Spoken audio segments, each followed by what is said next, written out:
Presiden Prabowo Subianto dan Menteri Keuangan Sri Mulyani Indrawati harus bersiap-siap.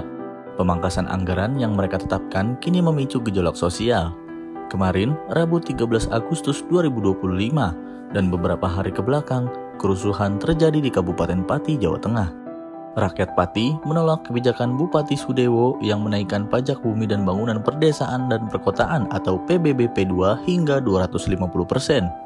Kenaikan pajak itu tak lepas dari pemangkasan anggaran yang dijalankan pemerintah pusat. Selama ini, Kabupaten Pati seperti juga daerah lain mendapat anggaran berupa dana transfer ke daerah atau TKD dari pusat. Tahun ini nilainya terpangkas seiring dengan pengurangan anggaran di pusat. Pada awalnya, Kabupaten Pati akan menerima dana TKD 2,1 triliun rupiah dengan dana alokasi khusus atau DAK 49,3 miliar rupiah dan dana alokasi umum atau DAU bidang pembangunan umum 9,8 miliar rupiah. Pemerintah pusat menyunat jatah TKD itu sebesar 59 miliar rupiah.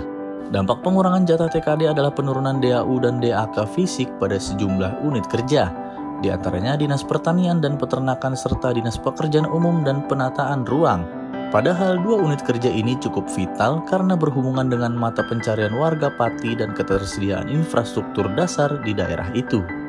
Itu sebabnya Bupati Sudewo kemudian mencari cara untuk menambal kebutuhan belanja dan cara tercepat adalah menaikkan pajak daerah seperti PBBP 2, meski pada akhirnya berbuntut kerusuhan massal. Yang perlu diwaspadai pemerintah pusat, gejala semacam ini bisa meledak di banyak daerah. Bayangkan saja, tahun ini pemerintah pusat memangkas dana TKD 50,59 triliun rupiah atau 5,5% dari total alokasi awal. Dalam rancangan anggaran pendapatan dan belanja negara 2026, rasio TKD akan kembali dipangkas menjadi 2,8 sampai 2,9% dari produk domestik bruto atau PDB.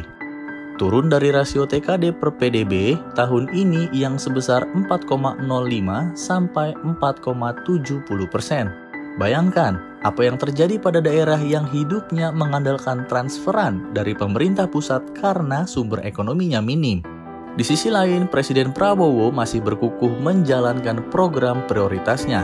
Untuk proyek makan bergizi gratis, misalnya, Menteri Keuangan menjatahkan anggaran 121 triliun rupiah.